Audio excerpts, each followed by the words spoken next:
सांग माने जन्म अच्छी माने ना मृत्यु निश्चिंत भाव में अच्छी। जदि आमे जन्म नहीं ए पृथ्वी पृष्ठ को आसीचे ना गोटे दिन आमको मृत्यु हेब आमे ए पृथ्वी पृष्ठ को छाड़िया पड़िबो। आपण माने बहुत भल भाव में जानी थिबे केही भी ए दुनिया को मनीष जन्म नहीं आसी थाए हेले से जेतेबेले मरी थाए गोटे शव सह ताकू पोड़ी दिया जाई थाए, दाह करी दिया जाई थाए, शव दाह। आज आमे जानिबा मृत्यु परे शव को कौन पाई एकुटिया छड़ा जाए नहीं। जानतु गरुड़ पुराण कौन कहे यही विषय रे। आज आमे जानिबा जो लोक माने मरी जाउछंती, जो मनीष माने मरी जाउछंती तांकू कौन पाई लोक माने एकुटिया छाड़िकी जातनी से मला परे तांको मृत शरीर को कौन पाई लोक माने माने एका छाड़िकी जाई न थांती। जानिबा आजिर एई वीडियो माध्यम रे। सांग माने मु विश्वजीत आपण मानकु स्वागत करुची मोर एक नुआ वीडियो रे। चलंतु सांग माने आजिर वीडियोटी आरंभ करिबा। सांग माने जेमिति दिन पर राति हेबा निश्चिंत अटे ठीक सेमिति जी भी यही मृत्यु लोकरे जन्म नहीं थांती तांकु दिने ना दिने मृत्युवरण करिबा अवश्य अटे। अर्थात पृथ्वी लोकरे केउ बा बड़ शक्ति अछि ताहा हेउची प्राणीर मृत्यु। तथापि किछि लोक भी एमिति होई थांती जे कि एही सत्य को स्वीकार करिबा को चाहंती नहीं। आपण समस्ते देखिथिबे हिंदू धर्म रे मृत्यु परे शव को जला जाई थाए। ता सहित आपण यह भी देखिथिबे कि जदि जार मृत्यु सूर्यास्त परे होई थाए और ताहार दाह संस्कार ता परदिन करा जाई थाए राति रे नुहे।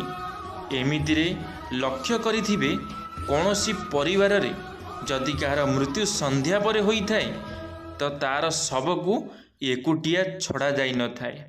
परंतु कौन आपण जानिछंती कि शव को कौन पाई राति रे एकुटिया छड़ा जाई न थाए।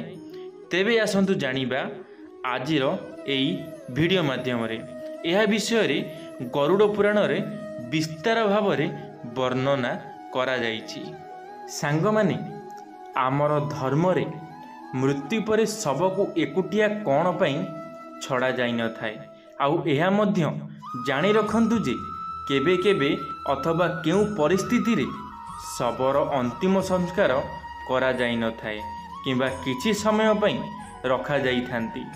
सांग माने आपणंकु सबुठारु प्रथमे जणै देउछु कि हिंदू धर्म रे जदि काहार मृत्यु सूर्यास्त परे होई थाए तो तार सबुकु राति सारा घरे ही रखा जाई थाए एवं परदिन ताहार दाह संस्कार करा जाई थाए। एवं एहा परे जदि काहार मृत्यु पंचुक समय रे होई थाए तो ताहार शव को भी किछि समय पई घरे रखा जाई थाए एवं जेबे पंचुक समय सप्ताह समाप्त होई थाए तो तापरे ताहार दाह संस्कार करा जाई थाए। काहेकि ना गरुड़ पुराण रे कुहा जाइछि जे जदि सूर्यास्त परे अथवा पंचुक समय रे जदि कौनसी मृत शरीरर दाह संस्कार करा जाई थाए तो ताकू मोक्ष प्राप्ति होई न थाए। एथिपाई जदि केही राति रे मरी जाई थाए तो तार शरीर को नहीं श्मशान को जाई न थांती बरं शव को घरे ही रखा जाई थाए। सकाळ हेबार अपेक्षा करा जाई थाए एवं एमिति रे मृत्यु शरीर को भी गोटे मुहूर्त पाई भी एकुटिया छड़ा जाई न थाए एवं केही ना केही व्यक्ति शव पाखरे जगुआली भाव रे जगिकी रही थाए। मृत शरीर को एकुटिया न छाड़िबार सबुठारु बड़ कारण यह अटे कि जदि शव को एकुटिया छड़ा जाए तो यह हेई पारे कुकुर बिलेई जेमिति सब पशु खाई जिवे।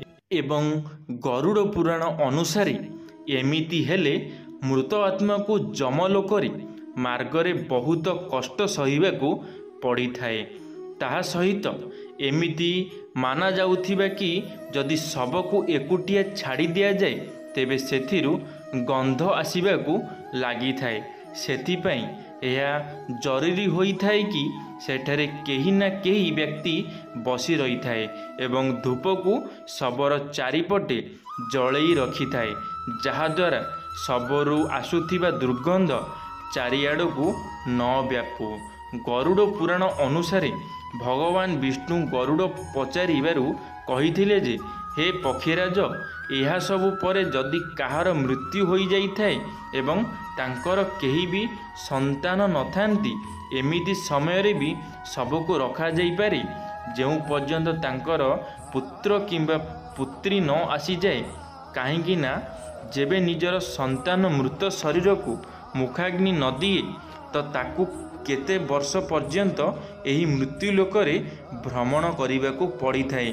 ଏହାପରେ ଭଗବାନ ବିଷ୍ଣୁ କୁହନ୍ତି କି ସୂର୍ଯ୍ୟାସ୍ତ ପରେ ଯଦି କାହାର ମୃତ ଶରୀରକୁ ଜଳାଇ ଦିଆଯାଏ ଅର୍ଥାତ୍ ତାର ଅନ୍ତିମ ସଂସ୍କାର କରିଦିଆଯାଏ ତ ସେ ପ୍ରେତ ଆତ୍ମା, ଅସୁର, ଦାନବ ଅଥବା ସେ ପିଶାଚର ଜନିରେ ଜନ୍ମ ହୋଇଥାଏ, ଯେଉଁଠାରୁ ତାଙ୍କୁ କେତେକ କଷ୍ଟ ସହିବାକୁ ପଡ଼ିଥାଏ।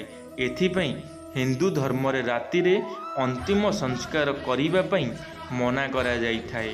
ଏହାପରେ ଭଗବାନ ବିଷ୍ଣୁ କୁହନ୍ତି କି ରାତିରେ ମୃତ ଶରୀରକୁ ଏକୁଟିଆ ଛାଡ଼ି ଦିଆଯାଏ ତ ତାର ଶରୀରରେ ଆଖପାଖରେ ଭ୍ରମଣ କରୁଥିବା ଦୁରାତ୍ମା ବି ପ୍ରବେଶ କରିଯାଇଥାନ୍ତି, ଯାହାଦ୍ୱାରା ମୃତ ବ୍ୟକ୍ତି ସହିତ ବି ତାର ପରିଜନଙ୍କୁ ବି କେତେ ପ୍ରକାରର କଷ୍ଟ ଭୋଗିବାକୁ ପଡ଼ିଥାଏ।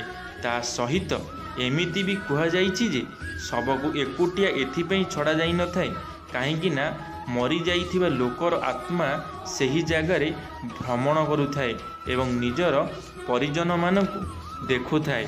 କୁହାଯାଏ କି ମନୁଷ୍ୟର ମୃତ୍ୟୁ ପରେ ଶରୀର ଆତ୍ମାରୁ ଖୋଲି ଯାଇଥାଏ।